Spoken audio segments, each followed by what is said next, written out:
first, less than 25.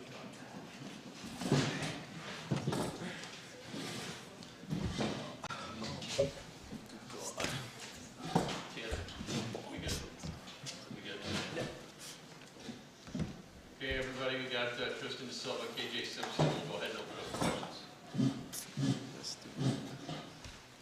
KJ, what was the defensive game plan tonight? I guess collectively and against Ortiz. You held North Alabama way under their averages, and Ortiz as well. You were guarding him a lot of the night. Yeah, just building off that Colorado State game, we realized the reason why we were able to win is because of our defense. So, we kind of prioritize a lot of defensive things in practice, and, they got some good scorers out there. They got some good playmakers. So it was just important for us, to lock in on defense, be in the gap, help, things like that. But that's pretty much it. Tristan, career high 25 points. Just one of those nights where the hoop got a little big. Yeah, you could say so. I was just, trying to make the right place on offense, and since everybody was sharing the ball, somehow it always came back to me, and I got some wide open looks, shot those, and knocked them down. Tristan, this is 2 games in a row at home where you guys have been able to kind of assert your will against the team coming in here. Collectively, do you feel like this team is maybe rounding a corner and starting to get some of that momentum that's been a little elusive this year? Yeah, I feel like we do, and we need that. We've been really inconsistent, like the 10 games prior to that, or 9 games prior to that. So it was good to get back-to-back wins where we kind of dictated with our defense. Coach talks a lot about that, and making teams uncomfortable with our defense is definitely a strength of ours, and we can get out and run on offense. Y'all had won obviously 5 games before tonight, but weren't able to follow up those wins with a second straight win. What, if anything, do you think was different in the aftermath of the Colorado State game going into this game? Like, was there just a different focus? Was there a different way that the team prepared? Do you feel you guys kind of getting better right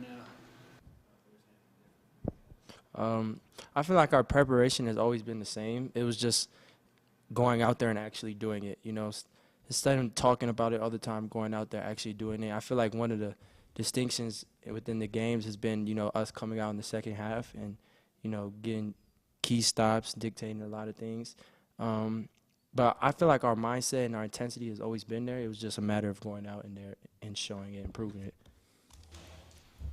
KJ, I asked Tristan about this a little bit yesterday, but this kind of stretch of the calendar, you guys are done with classes for a little bit, You have a couple more home games.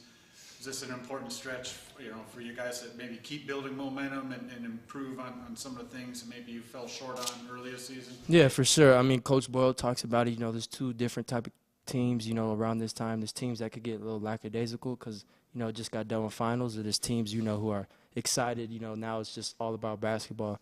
But I feel like now that, classes and things are done, we have a lot more time, like you said, to really lock in, get in, watch some film, work on stuff individually, build and have really good practices, just things like that, taking care of your body. So it should be good for us.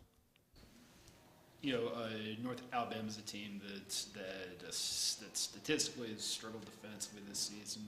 I think they were giving up like 41.7% from beyond the arc going into this game. As you guys were prepping for them and watching them, like, what areas did you feel like y'all could effectively exploit offensively? I feel like they're switching defense, definitely, and they're disciplined on defense. But at the same time, we're really focusing on not settling for jump shots. Even if you get wide open looks in the beginning of the possession, you can keep playing and keep attacking them, create more mismatches, and then eventually get an even better shot later in the offense. So that was like the main focus. KJ, second straight low turnover game for you guys as a team. Obviously, that's been an issue early in this season. I know Ted's been running you a little bit in practice with the turnovers, but do you feel like maybe that's another area where you guys are maybe rounding a corner? Yeah, for sure. I mean, like you said, it definitely helps because you don't want to run for turning over the ball in practice. But it's just it's good to see what we can do when we don't turn over the ball. I mean, and then I also think it's just a matter of playing more patient, more in the flow of offense instead of trying to get things on the first catch or the first dribble. So I think when we play like that and we play composed at our pace, then we take care of the ball a lot more. Anything else? All right, thanks, guys. Thank you. Appreciate you guys. Thank you. We gotta get some. Sorry, guys.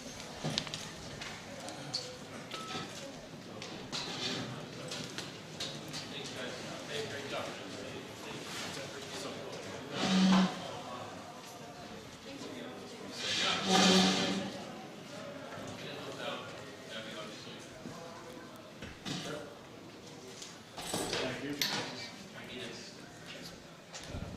So who's recording? Are we Abby, or are you recording? Thank you. You're in here, might as well. Actually, Thank you. Chat with you for a while, so.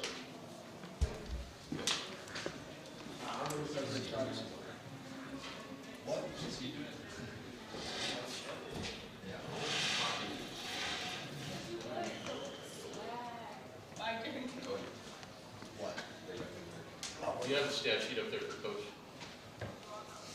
Final there.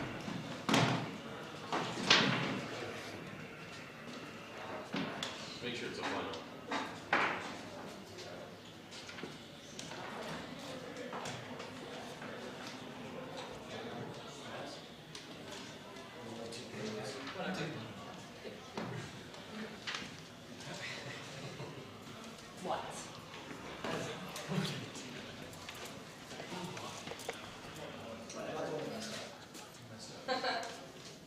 Wait, who's recording?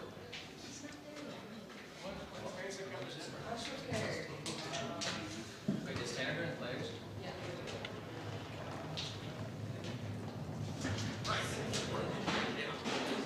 See, look.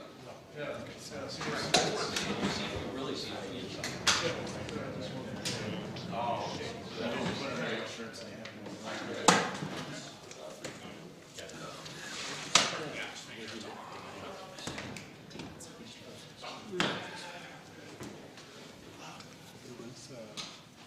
For the people, or I know which one that is, yeah. there's like 3 or 4 of those now. And it's like, And then Shador's and Travis's, and they all use like the same footage. it's too much. I've consolidated this. So I just skipped through the repeat footage. I'm just already done it too many times.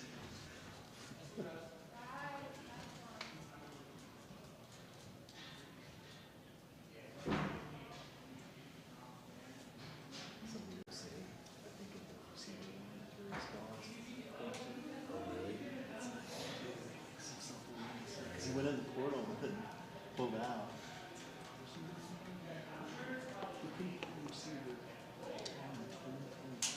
Yep. Yep. Well, and isn't it if you enter the portal and then come back later, that's scholarship, G, right?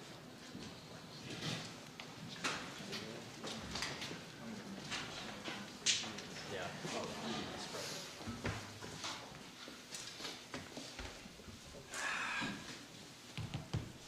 Hey, everybody, we got Coach Chad Boyle. Coach, you can please start with an opening statement and open up for questions. Yeah, only the diehards are here tonight. Appreciate you guys. No, it was a workmanlike effort. I thought, coming out of finals, you never know what you're going to get from your team emotionally and how sharp they're going to be. And, not often do you win by 24. And, statistically, I think there's some really good things tonight. But you feel like your team could have played better. And that's how I feel about tonight's game. We fouled way too much, 27. They struggled at the foul line worse than we do. So that helped us, but we got to learn how to play without fouling. We got to be more disciplined on the ball and going vertical in the lane. So some areas for improvement for sure. We're feast or famine from the 3-point line, and tonight was another famine game. Relative to what we did last time out. But look, some really good performance. Luke O'Brien, 5 offensive rebounds. I mean, he gave us great energy and and play off the bench. I was really pleased with him. And then, you know, KJ has 6 assists and 1 turnover.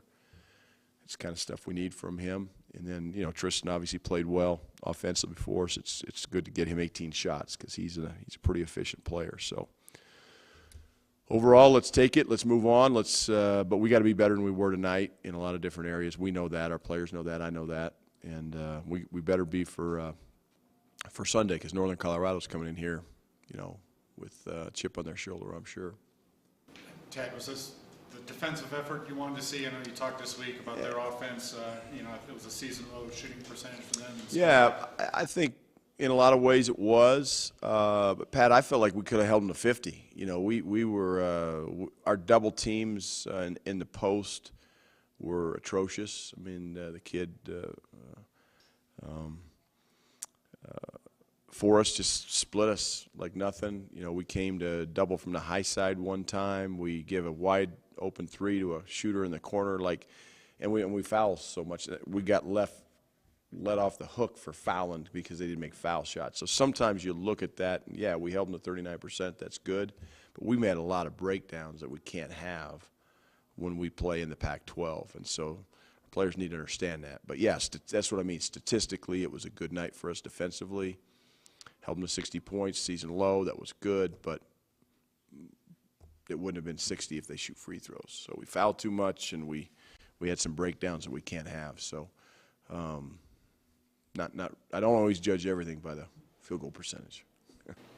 You mentioned finals being over, Yeah. conference play on the horizon. How important is kind of this stretch in time for your team? This stretch is really important. I think this is a period of time as a college basketball team you can make huge strides. You know, from the time, even during finals, you can. If you got a team that's mature enough to, you know, compartmentalize, you know, what they're doing on a daily basis.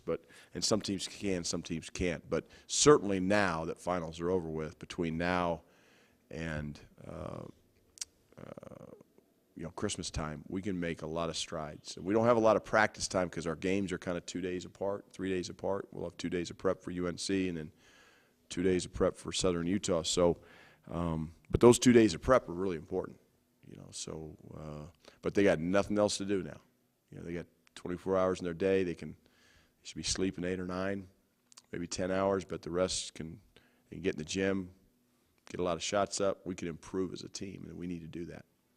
Coach Luke O'Brien, as you mentioned, had another good game. It seems like Yeah. he's starting to come alive. Just what has changed? Yeah, I think Luke's not overthinking it. I think he's really matured from a mental standpoint. You know, he was kind of where Lawson is right now, earlier in his career, you know, mentally, where he's struggling a little bit and trying to find himself. But I feel like Luke knows who he is and does what he does. You know, we've been talking about having him drive left, you know, because he drives right a lot, and that's in the scatter report. You know, he drove left tonight and finished one, going back to his right, but he finished it in the lane. You know, Jalen Gabadon is a guy, like the scouting report on Jalen's out now.